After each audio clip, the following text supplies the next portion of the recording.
ఇప్పుడు కేవలం 7999K up to 10 kgs వరకు బరువు తగ్గి అధిక బరువు నుంచి వచ్చే ప్రధాన సమస్యలను దూరం చేసుకోండి. చెప్పలేదు. NTR Prashanth Neel movie shooting days 20 రోజులు కూడా కాలేదు. అప్పుడే రీషూటా? కథలో మార్పులు చేర్పులు చేస్తున్నారా? అందుకే షూటింగ్ లో గ్యాప్ పడిందా? ఎన్టీఆర్ ప్రశాంత్ నీల్ మూవీపై ఉన్న హైప్ ను రీషూట్ న్యూస్ డ్యామేజ్ చేస్తోందా?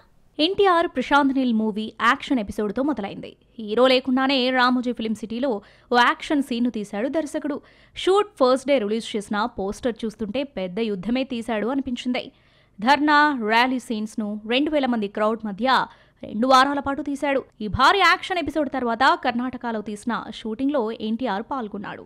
అయితే ఈ సీన్స్ సినిమాలో ఉండవని తెలిసిందే. ప్రశాంత్ నీల్ చెప్పిన స్టోరీ బాగానే ఉన్నా వార్ 2 దెబ్బకు పకడ్బందీ స్ట్రిప్ కావాలని తారక్ కోరాడట.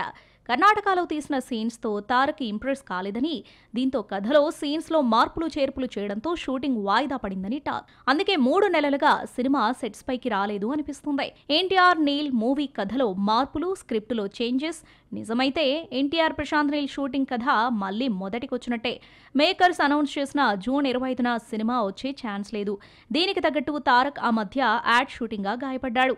కాంతారా చాప్టర్ 1 ప్రీ రిలీజ్కు ముఖ్య అతిథిగా వచ్చిన తారక్ ఎక్కువసేపు నిలబడలేకపోయాడు. చాలాసార్లు రిప్స్ పట్టుకోవడంతో కోలుకోవడానికి ఇంకో 2 నెలలు పట్టేలా ఉంది. ఈ లెక్కన సినిమా 2026 చివరిలో రిలీజ్ అయ్యే ఛాన్స్ ఉంది. డ్రాగన్ వర్కింగ్ టైటిల్తో రూపొందుతున్న ఎన్టీఆర్ ప్రశాంత్ నీల్ మూవీలో Kantara chapter 1 fame Rukmini Vasanth heroine గా సెలెక్ట్ అయింది. సప్త సముద్రాలు దాటి తప్ప మరో హిట్ లేని రుక్మిణి కాంతారా సీక్వెల్లో అదిరిపోయే హిట్ అందుకుని పాన్ ఇండియా దక్కించుకుంది. ప్రశాంత్ నీల్ యష్ టాక్సిక్ తో వరుస పాన్ ఇండియా మూవీస్ లో నటిస్తోంది.